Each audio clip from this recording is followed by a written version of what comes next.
everybody. So this is so exciting. This is the Hallmarkies podcast, and I'm Rachel, and we are here to do another episode of our non-Hallmark Christmas movie report, where we cover from Lifetime and all the other channels and occasionally feature films, anything that is not on Hallmark that's Christmas related, 2018. We are here to cover it, and I'm Rachel, and Amy's here. Hey guys. Yeah, thanks so much for coming on and for watching all of these movies. Really appreciate it. No problem. You are a soldier. This is fun. It's like my weekly Rachel meeting every week, and it's a lot of fun. Yeah, it really is. I'm gonna miss it. We'll have to figure out a new show from come the new year, something fun, a movie update or something. Anyway, we'll figure it out. It'll be great.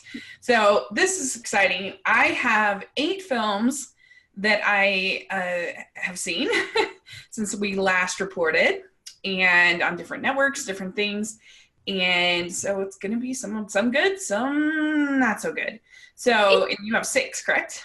Yeah. Well, I have 5 and a special. Yes. Okay, good. All right. So let's just start off with hopefully one we both liked, one I liked at least. Let's talk about A Very Nutty Christmas. So this movie was on Lifetime. It starred Melissa Joan Hart and Barry Watson and Marissa Jarrett Winokur in supporting. And it's about a woman who's a baker, and she's very scheduled and everything. She's trying to make 15,000 cookies for the army or whatever. And she ends up getting help from a nutcracker that is brought to life. And that's Barry Watson. And he was pretty hilarious. And if you like sort of magical realism, like something like Elf or Enchanted or whatever, then this will be something you'll enjoy. So what did you think of it, Amy? It was so cute. Yes. It was like my dream come true. Okay, I was born in the late 90s, so I grew up with reruns. Well, Seventh Heaven was still on the time, but I grew up with maybe Sabrina was on a little bit while I was alive. Mm-hmm. But, I grew up watching reruns of those 2 shows, watched them every Thursday night. We watched Seventh Heaven, or maybe it was Friday night. I don't know. We watched them. It was my childhood. So to see the 2 of them together it blew my mind. I was like, this is just ooh, mind blown. And it was really, really cute. The only thing I didn't like about it, my only little pet peeve was they didn't really do, I would call it, I guess, fan service at the end. They didn't find a way for the nutcracker to stay alive. And that I was like, darn, because they would be so cute together. But he went back to being a nutcracker, and then there was a handsome army guy or serviceman that was came and was her nutcracker. But it was definitely a bit of an unexpected ending. I agree with you. I don't know if I'd say it's fan service. It was just everybody expected him to somehow. It was the opposite of fan service is what I was trying to say. It wasn't, because if they would have gotten together and it would have been a magical way to keep him alive, I feel like that would have been fan service. So this was kind of the opposite. I just don't know if there's a term for that. It was an unorthodox ending, I would say, for a romantic comedy. And, usually in a romantic comedy, the couple gets together, even in Elf or Enchanted or, these things, you don't have the couple parting. So it was unusual. I agree with you there. But I don't know. I kind of, there is a side of me that thinks, ooh, they've left it open to a sequel somehow. But I guess, That's true. Yeah. I don't know how that would work, though. I guess he shows back up the Nutcracker the next year because he said he was, coming back or whatever the note said. So he shows up and he's like, wait, who's this guy? And then they, compete for her affection. Oh, yeah. Perfect. And I think what made it work is that everyone played it straight. Nobody was winking at the camera. Nobody was, everybody just completely played it completely like this was a real thing happening. And I think that's how magical realism works when it works. I like in the movie Elf, the thing that makes that movie, I think, work is that James Caan and Mary Steenburgen character play completely straight. They play this they are real human beings dealing with this elf person. There's nothing really that over the top about their performances. Mhm. right? Like his performance is because he's a magical creature. Of course it is, but their performance is pretty grounded. And so I don't know, I think that's why it works. And I think you could say that for the most part here. Everybody's performance is pretty grounded and realistic. And there are actually some really sweet moments, I think, where she kind of admits they have some nice dialogue, some nice conversations about how lonely she is. How many stars do you give this? I'm gonna give it like a 3. Like a 3. It was solid. It was good. I enjoyed it. I'll watch it again. Yeah, I'm gonna go a little higher just because it did make me laugh and quite a bit. So I'm gonna go 3.5. Yeah, that entire movie, I was like, how are they keeping a straight face? Like, It was really funny. There were a lot of good gags. So yeah, it was bonkers, but in a really fun way. But it's not quite on Christmas perfection levels. nah. I don't know. For I'm trying to think now. Do I have an off-network favorite so far? I gotta think about that. I didn't even think about that. Oh, Christmas perfection is definitely mine. But anyway, all right. So the next one I'm going to talk about is called Jingle Bell. And this is starring Tatiana Lee and Cornelius Smith Jr. And then it has Tempest Bledsoe, Loretta Devine, Keisha Knight Pulliam. So a pretty stacked cast. The story is very tired. Like we've seen this a million times. You have the girl who works for the advertising agency that gets sent back to her hometown to write a Christmas jingle. And she ends up, of course, having to write it with her ex, who is the teacher at the school. It's like almost exactly the same as Christmas Wonderland, for instance, or we've seen it a million times. Mm-hmm. And for this kind of story to work, you have to have really good chemistry, and it has to be like pretty good writing, I think. And this was pretty bland. It wasn't awful. I didn't want to die, but it just didn't really do a whole lot for me. I didn't think they used the really good cast to the fullest extent of their abilities. It was pretty dull. They just didn't do anything kind of interesting or charming or anything. Like I don't know. It was just very, very, very bland. If you've never seen a Christmas movie about a girl who returns to your hometown, then you'd probably be like, oh yeah, that's pretty decent. But if you have, then you're not going to like it. And so I give it 2.5 stars. Isn't like half of the Christmas movies these days about a girl returning to her hometown? Yeah, exactly. And this one did nothing new. I mean, I really loved A Majestic Christmas on Hallmark this last weekend, and that one is kind of basically the same story, but that one, they had some neat little things they don't always see, and they had great chemistry, and so that one I thought was really charming, but this just, it's not awful. It was just blah to me. So 2.5. 2.5 stars. So next we're going to talk about A Twist of Christmas. So this stars Vanessa Lachey, Brendan Zub in our leads. It has a little Christian Convery from, I think he's on What Calls Art, maybe? I don't know, he's in a lot of Hallmark stuff.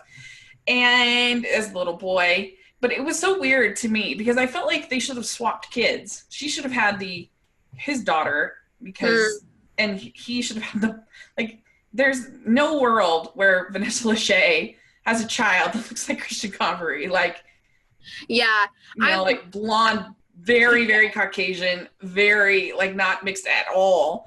But that's a nitpick. It doesn't matter. But anyway, I was just like, but he could be adopted. Yeah, that's fair. That's fair. He could be adopted. You never know. That's true. But it was just funny because they had the other kid, the other little girl, definitely was mixed of some kind. And didn't look like either of her parents at all. Yeah, exactly. So I was like, why did they do that? That was weird. But it doesn't matter. Anyway, and so basically this is about these two workaholics. They're single parents that are trying to get these gifts, their special prize gifts for their kids that are put on hold at the toy store, and the lady at the toy store accidentally gives them each other's gifts because they're like wrapped and everything, and so then they're trying to match up with each other, and they end up all these different shenanigans throughout the whole day, end up spending the whole day together, and of course start to like fall in love, and they hate each other first, blah, blah, blah. But I don't know. What did you think about this movie? Oh, it was so cute. It was so close. I have this like fantasy of a Black Friday romance, and it got so close to my dream of that, and it made me really happy. It was just super cute how they swapped the gifts, and then they ended up helping each other out, and like just especially because like her at one point her car got towed, and he was like, he could have just been like, oh well, I'll call you a cab or whatever, but you know, he was nice enough to like drive her like 6 places or something ridiculous like that. So it was really cute, and I really enjoyed it. I liked it. Yeah, I really enjoyed it also. It's not like my favorite, but I really thought it was fun. I think there are some terrible elements as far as the acting and some of the other stuff, I thought, but I did think that I liked the fact that neither of these people were villainized for working hard. Yeah. Or portrayed to be, you know, in love with their job too much or whatever. Like they were both treated with, like, they were a little bit obsessive and maybe they did calm down a little bit, but it was never villainized. And I appreciated that. I also appreciated that, you know, you have a single parent story that I think a lot of people will connect with. The stress of the holidays, the stress of seeing your significant other with, for him at least, with other people. I did think that whole scene where they get the doctor to use the stethoscope on the presents was hilarious. I was perfect. Like, why don't you just call your housekeeper and ask her what did she wrap? Like, I don't understand. Wait, that was so funny to me. See, I've been hired for the past like 5 years by some of the moms that I babysit for. And I will wrap the gifts. And there's been quite a few times where they've had to call me and be like, wait, what's in this one? Yeah. Because I sit there for like hours. The kids will be at school and I'll just be sitting there wrapping like the few days before Christmas. And I've done it in quite a few people's houses. And it's pretty hilarious. I don't know if kids listen to your podcast, but it's just funny when the moms have to call and be like, what is this? So yeah. Yeah, that's so funny. And you remember, right? Like, I'm sure she would have remembered because it wasn't that many presents. Yeah, and it's like a big thing. Yeah, I'm like, of course, like, the long, skinny box is this, and this is, I'm not going to say anything specific because I do know. Especially because it had just been that day. Like, literally, because this all takes place over the course of a day. So she would have just wrapped it, like, a couple hours earlier. It was so funny. But like a week later or something, then then she might have forgotten. Yeah. Also, I have to say, I don't feel like they had super great chemistry. No. Between the two of them. I don't know. Yeah. But I still overall enjoyed it. And so I would give it 3 stars. Yeah, I'm gonna go with 3.5. I really liked it. Yeah. Yeah. Good. We're actually going to interview Brendan Zub on Saturday. So that one should be fun. And I do have to say also, I was totally on Team Vanessa as far as the who was in the right. She got there first to check out. She was the one, like, he was the one that got a button in. I'm like, no, you wait your turn. Oh, okay. I have to ask you though. During that movie, they were advertising that Oreo record player thing. Yeah, that was so funny. The entire time. Oh my gosh, I'm so glad you remembered that. And my little brother came in the room at one point and he started watching it with us, and he like suddenly he walks over to the computer that's in our living room, that's like the family computer, and he starts typing, and I like go over and look at it, and he's trying to buy one on Amazon. I'm just like, oh my gosh. Like, that had to be the most random product placement I've ever seen. The Oreo record player. Like, what? And Lifetime has been really heavy-handed in their product placement this season. I mean, or maybe it's just Hallmark's laid off a little bit, because they used to be terrible, about that.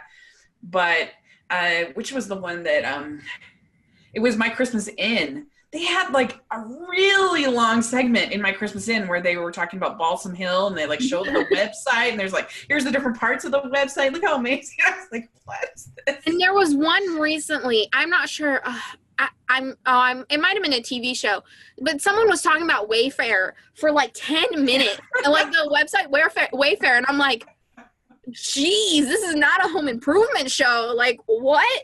Yeah. Oh my goodness. Oh, I wanted to ask you. This reminded me of that.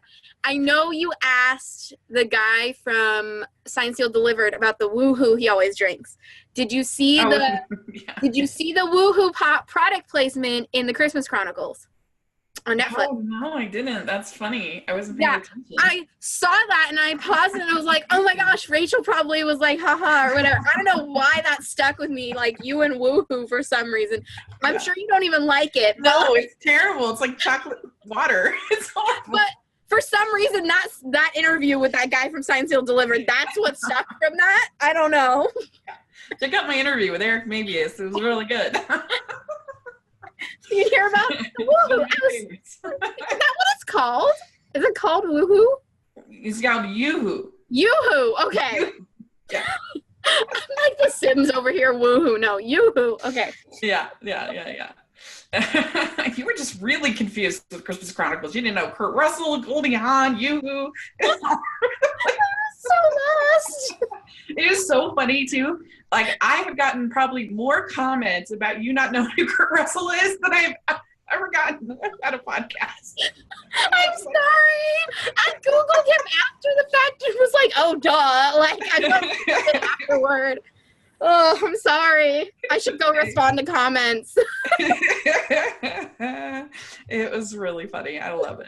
So I'm going to talk about one that I saw. It's called Merry Wishmas. This stars Tamala and David Mann, who are amazing gospel singers. They are incredible, such amazing voices. I had never heard of them before, but now I want to go get their album because they are incredible. And this kind of feels quite a bit like a Tyler Perry movie in the style of the humor and the other stuff. And it has must have extremely low budget. This is not it's not on a Hallmark or Lifetime level, this movie, as far as the budget and the filming and other stuff like that. Kim Fields is in it. She's always good. It's about this woman, and she returns to her to be with her mother, and she has this old high school friend, like they all do. I don't know. My high school was slacking. I don't have any a male, at least, high school friends. I don't talk to anyone I haven't talked to anyone I went to high school with, and I graduated only 3 years ago. So, like, what? Yeah. We're getting next year will actually be my 20-year high school reunion. That's just, which is crazy. But anyway, and he runs this nursing home kind of thing. And it's having problems, and is it going to make it or whatever? And there's all these different characters that are having problems, and it does have some messages of faith, obviously with the gospel music. I wish it had even more music, because that was definitely the highlight when we got to hear people sing. Some of the humor really falls flat. But some of it occasionally was funny. I did think her wardrobe was super snappy, and I want that clothes. They were really cool. So it's harmless. It's not great, but I don't know. I give it three stars, or maybe like 2.75. But if you're in the demographic and it sounds like something you'd like, it's harmless. So. All right, let's talk about Life Size 2. So I did watch the first Life Size the day before watching this, like on Friday, I think. And it's cute. It's sweet. It has a nice little message. And I enjoyed it. And then I put this on, and I did not enjoy it at all. I thought it was kind of terrible. And I think the only thing good in this movie is that Tyra Banks is crushing it. Like, she's having really fun. You can tell she has a lot of energy. She's very positive, and so that's good. I like that. But I just thought that all the attempts to make it grown up were so cringy. I mean, from the very beginning, like having, ooh, did they sleep together? What, I forget her name. What was her name? Yeah. Grace and Eve, and whatever. I guess if you want to have her explore sexuality, like I guess that could be interesting, but it was all just so clunky, and it just like so many jokes about sex, and there's jokes about hookers and jokes about. I mean, it wasn't funny, and it wasn't interesting, and it was just awful. I hated it. I thought that it just felt like, look, we're trying to be so grown up. Ha ha ha. Look at us. And instead of, I don't know, like something like Love, Simon, let's say, that obviously has some grown up themes, but was done in such a sweet and nuanced way that I have no problem with at all. This was just, every joke was about sex, and it was just, I don't know. And like the Christmas part was so wedged in. I mean, if you're gonna have them sing Be a Start for like 3 times, including one time in rap, why wouldn't you have one that's sort of holiday edition? That's dumb. And yeah, it was just, I thought it was terrible. I hated it. What about you? I was so disappointed. That movie meant so much to me as a kid, the first one. And it had such a good message, and it was a family movie, and I remember watching it with my entire family.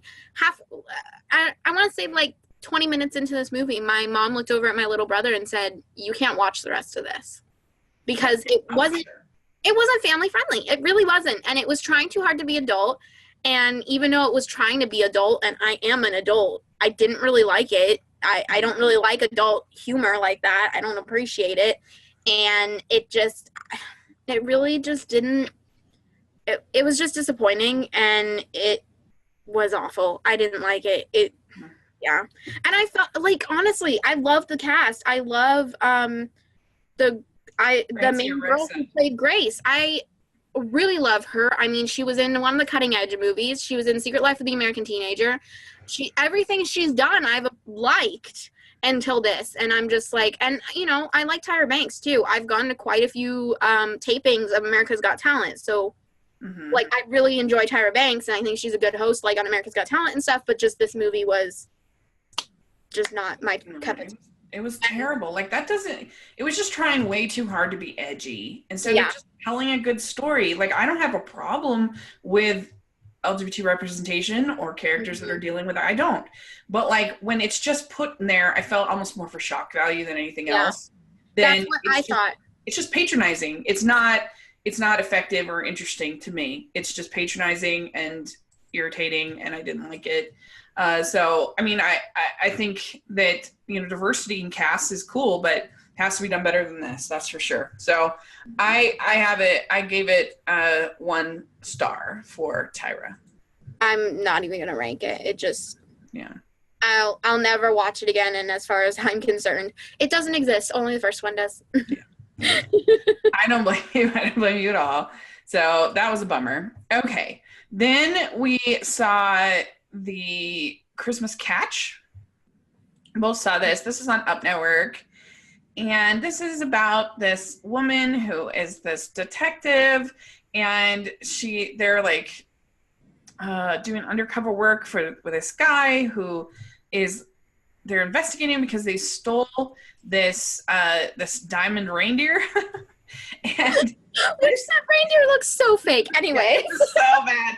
Also, like I know the diamonds are like super expensive and everything, but I don't think that you'd go to all of that trouble for like, it was so small. Yeah. I don't know. I mean, I guess if it was, I don't know. I guess that is still a lot of diamond if it's like this. Yeah. But why would you, in the world, would you carve a diamond that's that big? Why would you carve it into a reindeer? Like, what? It's terrible. Anyway. I was expecting it to be like 24 karat gold or something also, because I was like, this is too much. Like it really did. It looked like it was made out of like, it just looked like plastic. It was it probably was. Like Yeah. And she is like not only the worst dater in the history of the world, but she's also the worst detective you could never imagine. Like, she cannot pretend to be this other person. She's so bad at it. And I guess that could have been funny if they had played it up as funny a little bit more, like they'd had her, I don't know, it just was kind of like, also, were you kind of expecting the other cop guy to be in love with her? Yeah, I was a little bit. I was expecting there to be like a little romance or something. Because I was like, does he, because there wasn't one. So I'm like, does he have a girlfriend or is he like married secretly or something? They just didn't talk about it because it was weird that they didn't have any sort of like conflict like that. It just seemed like the way that he would talk about her and the way that he was kind of protective of her, it's like, is he in love with her? And that's going to be the kind of thing like this other thing doesn't work out. And it's like, oh, look, the guy that was watching your back the whole time was really in love with you, or is the match or whatever. And I mean, really the only thing that I have for this movie is I did think that the lead guy, I guess Joseph Kanata, he was very dreamy. I thought he was very, very attractive. I feel like he was too pretty to exist. Like, yeah. That's fair. It was like, you're too pretty. But this movie, like, I liked it. I really did enjoy it. I just thought it was funny, like, especially in the beginning, because everything she did, the whole flirting thing and the screwing up and all that stuff, I'm like, oh my gosh, that's me around any male. Like, that's me. So I was like, oh wow, this girl I relate to very well.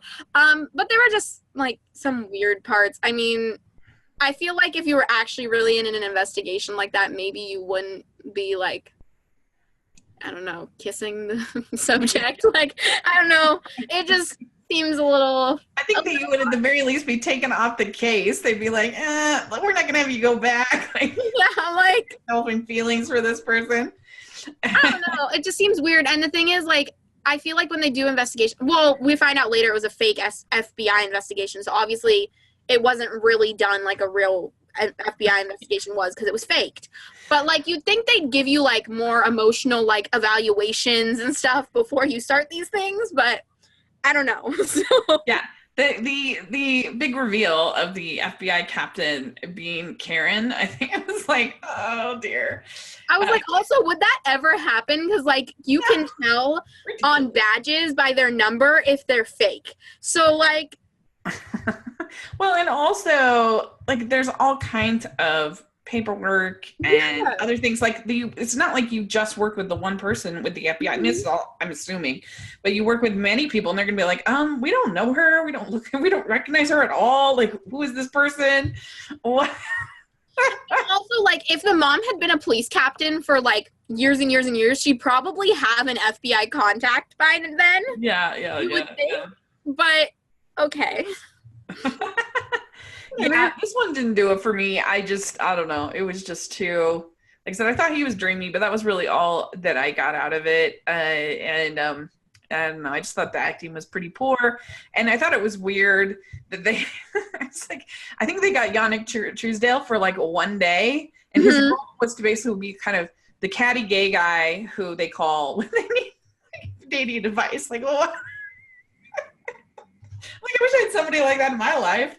That was on the phone at all times, ready for me to go to when I need advice. Like, I have a guy friend that's kind of like that, and so I was like, oh, that's kind of funny. I relate to that. But the thing is, like, I don't call him when I need any advice on everything in my life. Like, just like when I want to chat, like, you know. It was so funny. So yeah, I gave it, it's probably generous, but I gave it 2 stars. I didn't want to die or anything, but it was just not great. Yeah, I'm gonna go with 2.5. Yeah, just because I related to her struggle. Very good. Very good. All right. So next we have The Christmas Pact. And this movie is about these 2 friends at the beginning of the movie. They're little kids. And they set this Christmas pact that they're going to get together at this Christmas tree every year, and they're going to say this. They have this like whole chant and everything, and then they're going to say their wish for that year around the Christmas tree. And then it follows them for many years through their teens, 20s, all different relationships that each one have. Of course, they're like really in love with each other the whole time. And so, yeah, I mean, this has been done quite a bit. But what did you think of it? I think it dragged. This movie, like, honestly, I had so much trouble, like, finishing it. And some of the, like, well, they weren't even, like, flashbacks, I guess you'd consider them. Just, like, they were going through time. I was like, this is so boring. Can we get it over with? Get to present day. I'm not watching an episode of Doctor Who here. This is just, like, I'm like, guys, we're not time travel. It was just too much, like, oh, and then this happened, and then this happened. And also, I don't remember the outfits in the 90s being that ridiculous. I know I was a small child, but I feel like I would still have nightmares if people actually dressed like that in the 90s. But her hair was legit. Yes. I loved her 90s hair. Like, I dream of her. It was just weird.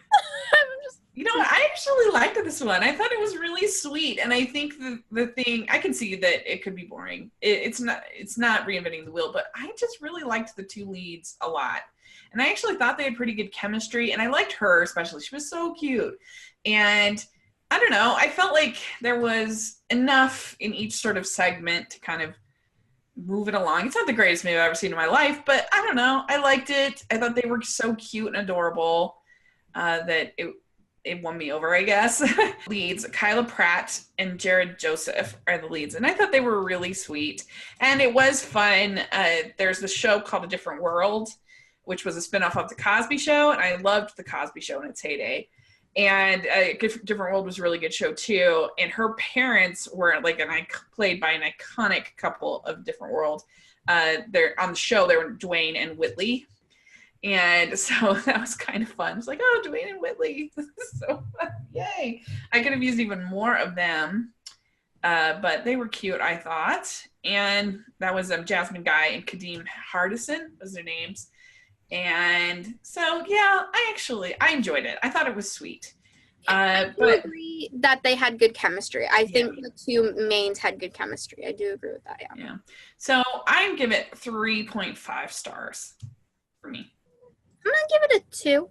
Mm-hmm. I can understand that. So the last one that I saw is called Christmas Cupid's Arrow. And this is about this, it's basically like a Cyrano de Bergerac kind of thing. There's this app called Christmas Cupid's Arrow, and this literature professor signs up for the app, and she ends up meeting this guy named David, who she ends up meeting this guy. I can't remember his name. She ends up meeting this guy, and he is really, really handsome, really charming, but he's not the best with words. I forget what he says at the beginning, that he calls her, he compliments her teeth, which is sort of weird. And then there's this more normal looking guy who is this professor, works for her school.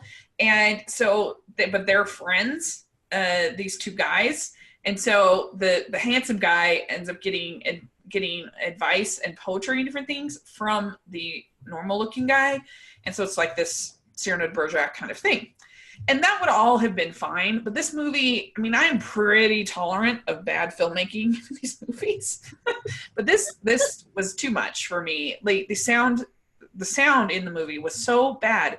Everything echoed. You could hardly hear what characters were saying sometimes, both because of music and also because literally you could hear like any movement. Like if they moved their feet back and forth or whatever, it was so loud, and just all the technical stuff was so bad. The lighting was so bad. The makeup even was bad. Everything was bad. It was just a terribly made movie, and I just couldn't forgive it. It was, I mean, like I said, it was hard sometimes to even hear what the characters were saying because the sound was so bad and echoey, and it sounded like they were like recording it in a tunnel. Half a star. It really was unwatchable. So sorry there, Ion. So yeah, there you go. So you saw, it was technically on Hallmark, but we're not going to cover it because it's not a true movie, but you saw something special on Hallmark you want to talk about? Yes. So Amy Grant's Tennessee Christmas was a special on Hallmark where she sang and told heartfelt stories. And I love Amy Grant. My name is Amy, and I'm named after Amy Grant. So anything Amy Grant is just fantastic to me. And it was so heartfelt, and the singing was amazing as always. Amy is a fantastic singer. But there were just so many heartfelt stories throughout the special, and one specifically that stood out to me was a kid that I guess had gotten Amy's groceries, and there was something about him that like sparked her interest, and she had him come and work on this camp that she, I don't know if she owns the camp or runs the camp or whatever, and he ends up becoming like a drum instructor at the camp, and finding out he loves to work with kids and stuff, and it was just so cute and so heartfelt, and there was kids and singing, and it was just adorable, and yeah, it was just nice. That sounds so good. I can't wait to see it. I also have like kind of a special relationship with Amy Grant because growing up, my mom didn't like any music that I liked at all. My parents pretty much only like classical music. They're pretty picky when it comes to any other kind of music. But Amy Grant, because she had Christian albums and everything like that, that was the one, I guess, that we both liked and we both she approved of. And so, I would put it on all the time because it was just kind of approved of music. And I love her music, and I love her albums, and her Christmas albums have really just become she's probably more famous for her Christmas albums than even her other albums. I mean, it's amazing. Great albums. A lot of people, when I say like, oh, I'm named after Amy Grant, they'll be like, who? And I'll go play one of the songs from her Christmas album, and they'll be like, oh, like, but they never knew it was Amy Grant. They just know the Christmas song. So like Breath of Heaven or something like that. I'm going to say this now. If anyone ever gets the opportunity to see Amy Grant live, do it, okay? She is fantastic. My dad took me for my 12th birthday. Aww. I've never like seen her live. Took me, it was an Amy Grant, Michael W. Smith concert, which I've seen Michael W. Smith quite a few times live. He's also amazing. But I've seen him before actually too. But Amy Grant is fantastic live, and everyone should see her and just be awed by her voice. Okay? Yeah. It's amazing. Definitely. I really want to see her for sure. And she is great. So that's cool. I have it on my DVR. I just haven't had time to watch it. I had to make time for a Christmas Cupid's Arrow at my size 2, unfortunately. So, but yeah. So out of these ones we talked about, which one would be your favorite? I guess A Twist for Christmas. I'm gonna say that was pretty good. I think Very Nutty Christmas is probably my favorite of these. It was pretty funny to me. It made me laugh. So that was probably my favorite. But that's probably my second favorite is Just a Christmas or Christmas Pact, which I liked. Yeah. So there you go. My favorite of non-Hallmark holiday films still remains Christmas Perfection, because it was perfection in my opinion. I just love it. And so it'll be fun to meet again next week and talk about some more. We've got 2 more weeks basically left, and it's gonna be so. Hopefully they usually save even the best for last, so I don't know about that. There you go. That is this week's non-Hallmark report, and it was pretty fun. And so thanks so much, Amy. You're the best. It was so much fun to talk about these and to suffer through some of them together. Oh. Yeah. So how can people find you? You can find me on Instagram and Twitter at It's Amy Craig, and on YouTube, youtube.com/weekendallstars, which I have no idea when this podcast is going out, but there will be a video on my channel of me and Rachel talking about our top 5 Hallmark so far from the Christmas slate. So if you guys want to go check that out, it's on my channel. It's day 7 of Vlogmas. Yes, check out our channel. Come on, people. It's really fun. And so definitely do that. And you can find me at Rachel's Reviews on iTunes and on YouTube. I do family movie nights every single Monday. And this week I had my pick for my first Christmas pick was Trading Christmas, which is my favorite Hallmark movie, Christmas movie. So check out that review, and we'll have holiday reviews all month on Mondays. So Anyway, check that out. And also we'll be having reviews of Mary Poppins Returns and a bunch of other fun stuff on my channel. Then make sure you're subscribed to Hallmarkies Pod all over social media, and make sure you listen to our episode covering last weekend's movies with Casey, and Lisa. That was really fun. Also had a interview this week with Mark Taylor, who's in Memories of Christmas this weekend. So check that out. Been a lot of fun. I had a lot of fun talking to him, getting to know him. And so a lot of fun stuff coming up. We also have tomorrow our interview with Nina Weinman is up. It's our third interview with Nina. She is our first interview we ever had. So she is in the Three Charmers Club along with Catherine Disher. So pretty amazing. They are the true queens of Hallmark, as far as I'm concerned. So check that out. A lot of fun stuff coming. And let us know what you thought of any of these movies if you got to see them. So thanks so much. And we will talk to you all later. Bye. Merry Christmas. Merry Christmas.